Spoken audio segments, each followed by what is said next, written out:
ꯑꯩꯁꯦ ꯑꯅꯤ ꯁꯨꯏꯕꯀꯣ ꯃꯅꯨꯡꯗ ꯑꯩ ꯑꯃ ꯌꯥꯎꯔꯤꯕ ꯃꯄꯥꯟꯗ ꯑꯩ ꯑꯃꯀꯣ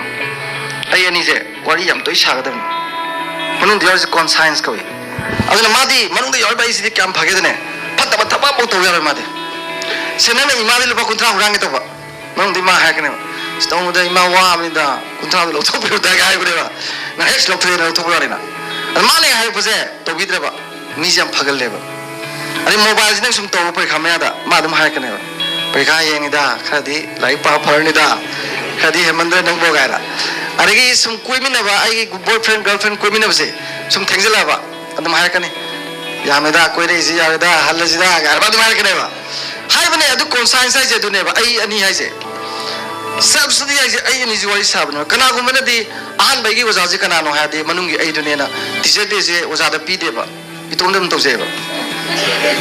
ti sab lisalaga lal mola ni sasala lore Mande, aigi ahan bo zakana no khang da ne ba. Aina counseling se matam matam le ba ko. Ado khoi matam le tabi to lai ne ba. Aigi ahan bo zakana no aina hang ba kan da khoi na khang doi se. Aigi isa makse ahan bo jane ba gi ko. Kamai na yong ko. Nang na sansar ga nga wai sakan da lenten ji ure ba. Phasai na ta pa pu e ba. Kape. From that day onwards punsi da mai pa gi de ba. इसे न मैं पुछाउ न की न सथेबा मैं साए जे खंग दो ताकपि दो ओजाना जु नते इमाइ पा जु नते नंग न नेबा नंग न साद यार सेंस ओगान मंगा सिना हौजी एप्पल म पिगे लोइ चागिने जोग जो लेजिना कोक त पिबा इन्फॉर्मेशन लेबा अदुन चाइ नेबा हौजी सिदा बोम बुखाइ से बा दंग लाउन को नाकोंग सिना को चेलोरो सिबे लादि काउंसलिंग गाय मैं लोइ चेले गदने अदु बंगला मचाम पुखारबा नाकोंग दम हायकने फम अंगांग औसिनम तौनि गाने को अदु सी सेंस ओगान मंगा जे सिना मियोइ बाइबा खोइसिगी ओजा होइरगा इसाजिना चानिंग चाबा तुमनिंग तुम्बा माइसुम तोरगा लेरमबने मियोइ बसे अदो सादो सारे लेजे दु खतनेबा सागी नॉलेज ए सेंस ऑर्गन्स खरजिना पीबा नॉलेज खतनेबा अनो खोइ मियोइ बदि अदुना हिंगबा यावदबा पर्सनालिटी डेवलप तोदबा कॉम्पिटेंट होइदबनिना कलेक्शन तोइनेबा इंफॉर्मेशन जे हेना हेना को अदुमाइना तोबसिदा अहानबा नंगी ओजासे मनुंग यावबा नंगजिनेबा अदुना याम लुरे देना साइ इतोमनो वारि सावारि जे subsidy J on तुमम दाइगुंबा नोंगालगा होगम दाइगुं साबयाम नुयाबने I ngasi kai kai soire kai kai tor fadage man lo hakane nang sai namana bi thi je di hemandro ga mine isu soire heng matung o to da ga sum khanba se ai ani wari saba ko ba sine muni ri sine to se sidagi aru aru pot yam phangajani adagi hayeng to gode badun nongala pa holam dai do kai kai to de na khanba अजे पुंग दा होगा लगे live पारगा दे school चा लगे अदु उना लगे दा तोगे yum दा लगे इमा गे तो गे दांग प्रोग्राम लो या थोबा मेंटल मेकअप होरेन मोबाइल दगा प्रोग्रामिंग हाप द माइना ब्रेन दा सा ताल परि मदु को अदा अनि द माइ वाइ साव अदा ai ani वाइ साने सो तगम साले मदि युम पानों खंग देबा अजि लंबी जबा चबदा होरेन देना के दबा नंग ना अदु तो बगा तो अस लेखन लंग को अ तु अमी होया पोते तुमिनो सादो निचिन यावदन को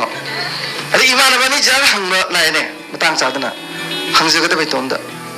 मी के सिगुम तांजाज द लाइबा मोइनि जा फावर फतबरा चमिनो या पोंते मा चमिनो पोंते हाकेनेबा अना तुम हाय तारे अस इमा मा सांगम देगा सिदि लेवगे चलो लोरे से मनु दे कंट्रोल तो रहिने सिनेबा खोइना कॉन्शियस सेल्फ कंट्रोल गाइसे आई दु या मादि आई फतौ मौ तो दम अमाबा का हायबने अदुन मुनि रिसिंगना याम अफोबा अखोइ रिलीजियस स्पिरिचुअल हेल्थ ना हायबा मिउ बेसे फाबा याम लाय नना करि मम तो गेन तो बदा फत्ते फैन मनु नै ngang पदो अफाबा ngai sum to gro फत्तब नै लु हुंदो म अदुम फाबा लेवा हाय अकेम खलो नो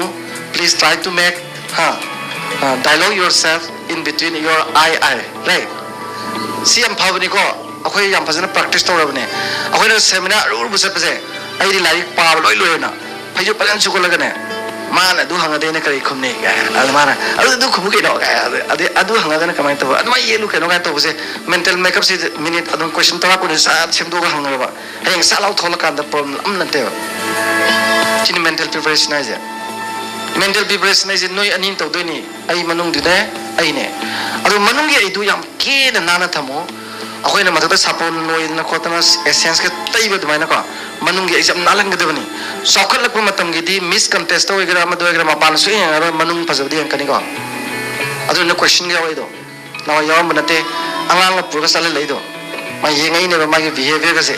ꯑꯗꯨꯅ ꯃꯅꯨꯡꯁꯤ ꯐꯖꯕ ꯌꯥꯝ ꯆꯪꯉꯤ ꯑꯗꯨꯅ ꯑꯐꯕ ꯆꯤꯟꯖꯥꯛ ꯆꯥꯕ ꯑꯐꯕ ꯋꯥꯈꯜ ꯈꯟꯕ ꯅꯤꯁꯥ ꯄꯁꯥ ꯇꯧꯗꯕꯀꯣ ꯃꯅꯨꯡꯗꯨ ꯌꯥꯝ ꯅꯥꯟꯅ ꯂꯩꯍꯟꯕꯀꯣ ꯃꯅꯨꯡꯗꯨ ꯅꯥꯜꯂꯗꯤ ꯃꯄꯥꯟ ꯐꯖꯔꯛꯀꯅꯤꯀꯣ ꯐꯅ ꯌꯥꯝ ꯇꯩꯔꯁꯨ ꯃꯅꯨꯡ ꯃꯣꯠꯂꯗꯤꯀꯣ ꯇꯩꯗꯕ ꯅꯨꯃꯤꯠꯇ ꯌꯦꯡꯕ ꯍꯦꯛꯇ ꯌꯥꯔꯣꯏ ꯂꯩꯁꯥꯕꯤ ꯄꯥꯈꯪ ꯑꯣꯏꯕ ꯏꯔꯨꯌꯦꯟ ꯇꯥꯜꯂꯤꯕ ꯁꯥꯕꯤ ꯁꯥꯅꯧꯅꯤꯅ ꯃꯅꯨꯡꯗꯨ ꯑꯃꯨꯛꯇꯪ ꯅꯥꯜꯍꯜꯂꯒꯀꯣ ꯂꯪꯇ꯭ꯔꯤꯛ ꯂꯪꯅ ꯑꯃꯨꯛꯇꯪ ꯈꯣꯏꯌꯥ ꯁ꯭ꯀꯨꯜ ꯂꯝꯖꯥꯎꯁꯦ ꯆꯠꯁꯦꯅ ꯊꯝꯖꯒꯦ ꯑꯩꯈꯣꯏ ꯃꯃꯥ ꯃꯄꯥꯁꯤꯡꯁꯤꯅ ꯃꯆꯥꯁꯤꯡꯁꯦ ꯀꯥ ꯑꯃꯃꯝ ꯄꯤꯁꯟꯕꯤꯔꯦ ꯀꯥ ꯍꯥꯏꯕ ꯀꯥ ꯑꯃꯃꯝ ꯇꯣꯉꯥꯟ ꯂꯩꯍꯜꯂꯦ ꯍꯧꯖꯤꯛꯁꯦꯀꯣ ꯑꯗꯩ ꯁ꯭ꯃꯥꯔꯠ ꯐꯣꯟ ꯑꯃꯒ ꯄꯥꯏꯍꯜꯂꯦ ꯆꯥꯛꯆꯥ ꯇꯣꯛꯈ꯭ꯔꯒ ꯆꯪꯈ꯭ꯔꯅꯤ ꯊꯣꯡ ꯂꯣꯟꯁꯤꯜꯂꯒ ꯀꯥꯡꯒꯟꯅꯒ ꯐꯖ ꯐꯖꯕ ꯃꯆꯨ ꯊꯥꯔꯦ ꯃꯣꯝꯄꯥꯛꯄꯤꯗꯛꯀꯁꯤꯁꯨ ꯇꯥꯡꯉ ꯇꯥꯡꯕ ꯊꯥꯔꯦꯀꯣ ꯑꯗꯨꯒ ꯚꯤꯗꯤꯑꯣ ꯀꯣꯂꯤꯡ ꯇꯧꯅꯕꯁꯤꯗꯤ ꯂꯨꯍꯣꯡꯕꯩ ꯑꯍꯤꯡꯒ ꯆꯞ ꯃꯥꯟꯅꯩ खरे नक्सल होगा ना नक्सल लेगा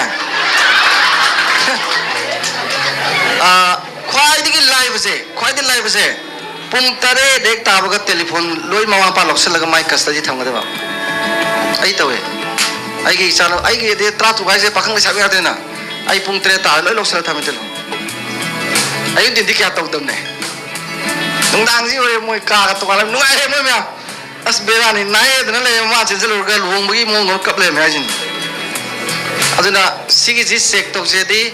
पेरेंट्स ना रेगुलेशन अमा तौबिरो अदो आंगांग मचा ओरेगना मतम पिबियु नोंमाइजिन मितन पुंग अमा सानाबै मतम पिबियु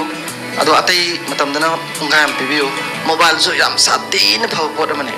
मोबाइल फत्ते गंग ता हाबिगनो बको अखोइदि मोबाइल रेमदि सियुना खंगदौ मानदे ओइ कुइरे लारि पादबा मोबाइल दे हातनि पार नंगरांग मत फर्टिलिटी वर्सेस फर्टिलिटी ना इनफर्टिलिटी ना अमेरिका के फाव लाइब निपामना पृथ्वी सही यांकई मतुंग थोगदो पाए नोंगालगा मिचि प्योर दाजाने पुंग अमा मखायम पार्क अदो याम याले अस मोबाइल से कइनो नोई तमिबा लाइफ तुदि हेन लो याव ले अदमाइ सिनो के सुगादे कइनो स्मार्टफोन दो अदमाइ सिनोबा नेमा पाना जु खंगिदना तोइना माने इंटरेस्ट ले पोसे फाल्टो गे ले खंगमने सिनेमा दने interest Lebra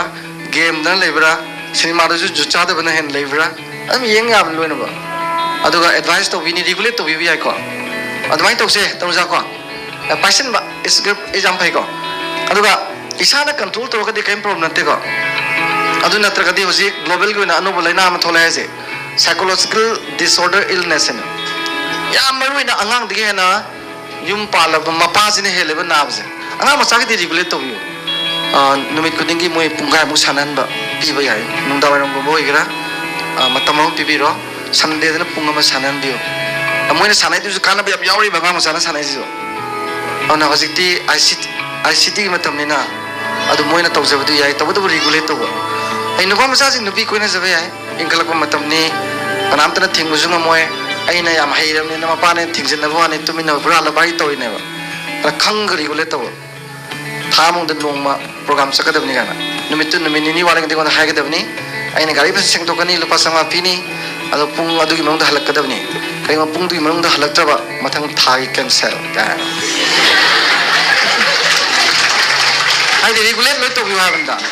adana ina yuju thakpa thingbai moda tambiu ga se ai chan pa do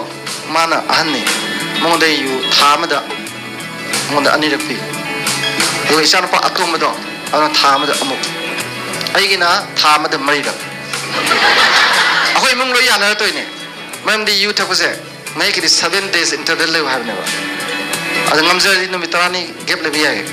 liver soy kem soy aduga pe ani den thakta ba international standard pe गावजु गावै पारा पारा फानि सक्जु भजनी खोइ तोइजे दुनी अरु फामिनो मी आइना मसी फामि आइ मन्त्री जिंग ग हिदाक थाक्से वै थाक्ते बदु आइ हिदाक थाक्से दे आइ तिनब नुआइ जब खोइ मंगा टुक लेरिब फमद नुआइ जब अदुना आइस फतना हापगा तांग बदु खतंग हैरगा सलाद कुम के कुम पीस पीस का तोरगा नाना फमगा वारी अरु अरु सारगा चा थबदुना पेक अमना पुंगा म हेलो का थकपदि एस केनो ज्ञान थोक्रबोनि औना त बिदा कोइ गएगा हेदा दाग द हुंजले त बदु नतबा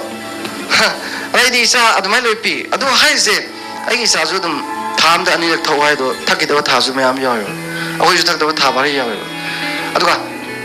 ꯊꯛꯀꯅꯨ ꯊꯤꯡꯉꯗꯤ ꯊꯛꯂꯛꯀꯅꯦꯕ ꯅꯪ ꯌꯥꯏ ꯁꯨꯃꯥꯏꯅ ꯊꯛꯑꯣꯏꯅ ꯄꯥꯔꯃꯤꯇꯦꯠ ꯑꯣꯏꯕ ꯊꯛꯑꯣꯏꯕ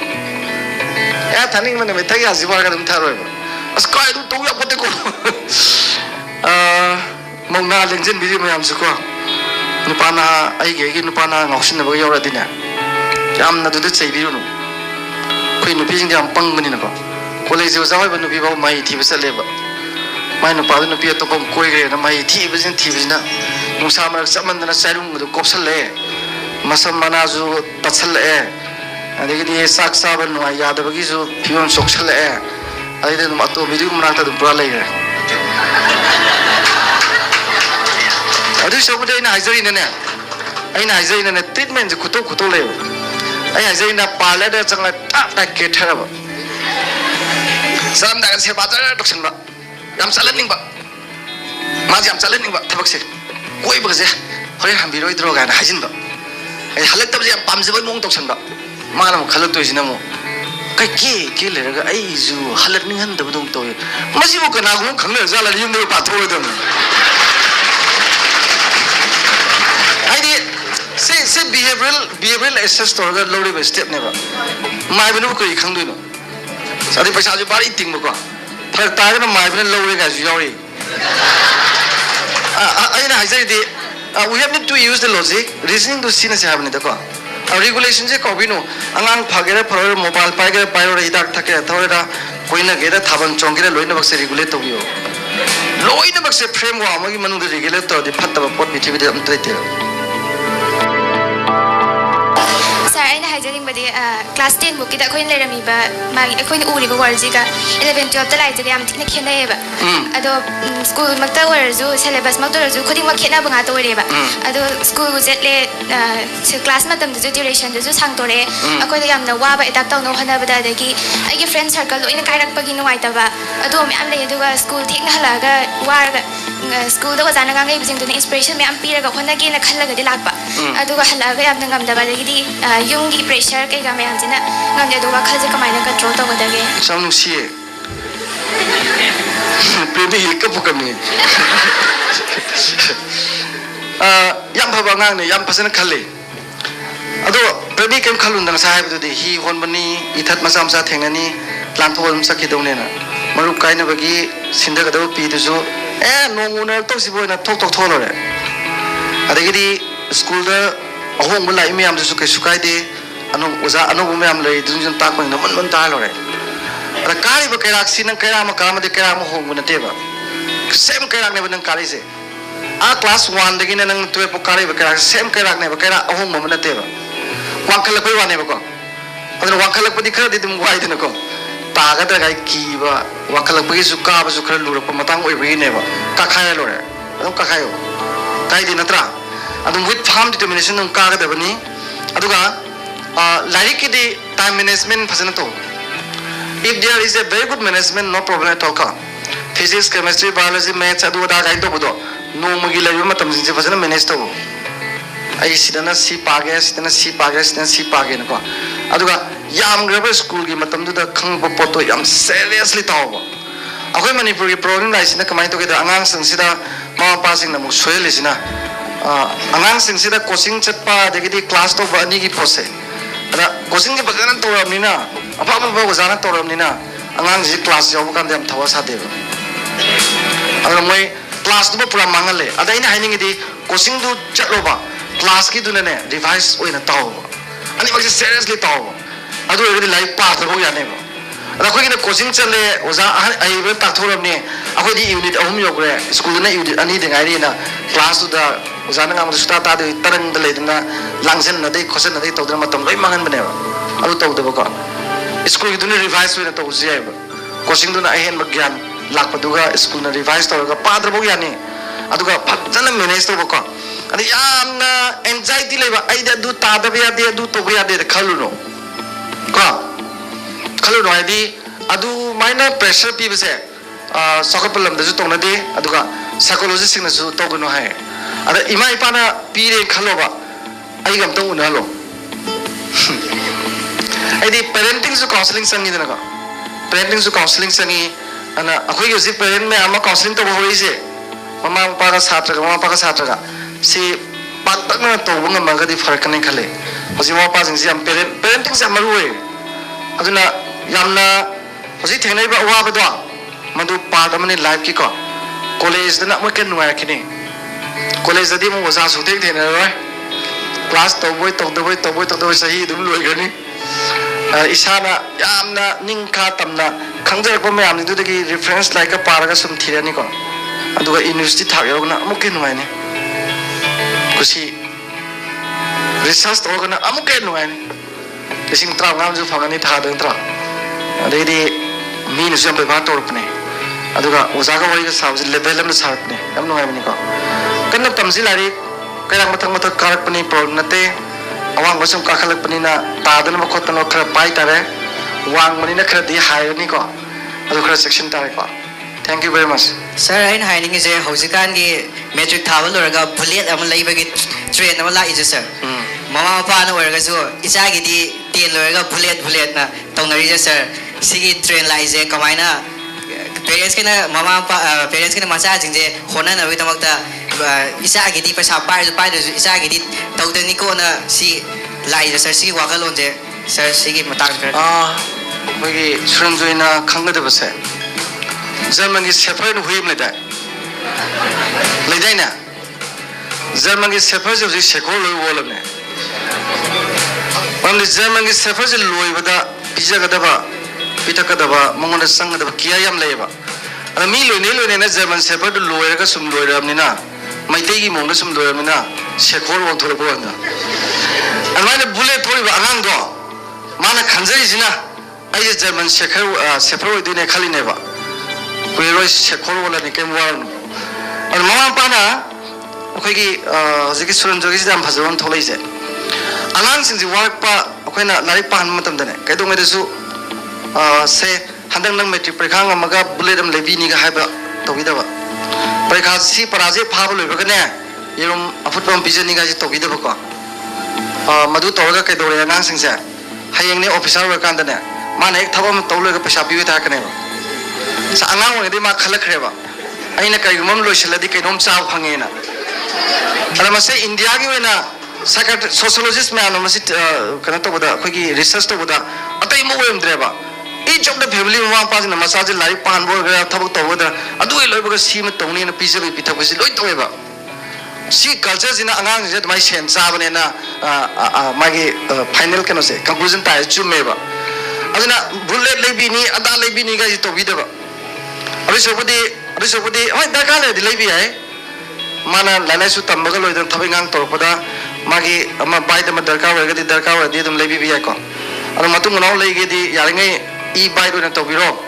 license su log daba, number su yek daba, makon su thok daba, tinggal laga dum thau ya ba ko, asyam thole dana, sakapalam daloi thau na ram ne, nupi misal sing do almost adu thau ya re, kaya dama di environment su sokte, karim sokte thau su tingre kem tok dre,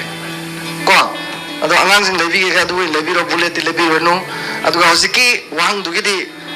magi mama pa de leire ado mama pa sing du parenting gi counseling wat begini ado angang ayam masi motorbike mang atene bako ado mang basi ura ga lei basi maram ju ga sunate yam chawo ina khun mai mung sing na mapa na ju moral jam corrupted oi ba man nu pi ko ma san pa na khang ba mama dro jok ka to basi ma san pa na khang ba hai to ke hai ba kai leuge nang ke leuge to ba lei ngak tene ba no di research to maro ai di to ne mapa do da baba ngasi da du leu hai na as bisaite na hai do ro mama na hai do ro hai ga le la lei ba ada angang mang ise aduna mama pa su dam na pharak pasange ba high moral values ko sidana lei ba ga nang sahol mi do angang sem ba am ngai pot am ne ko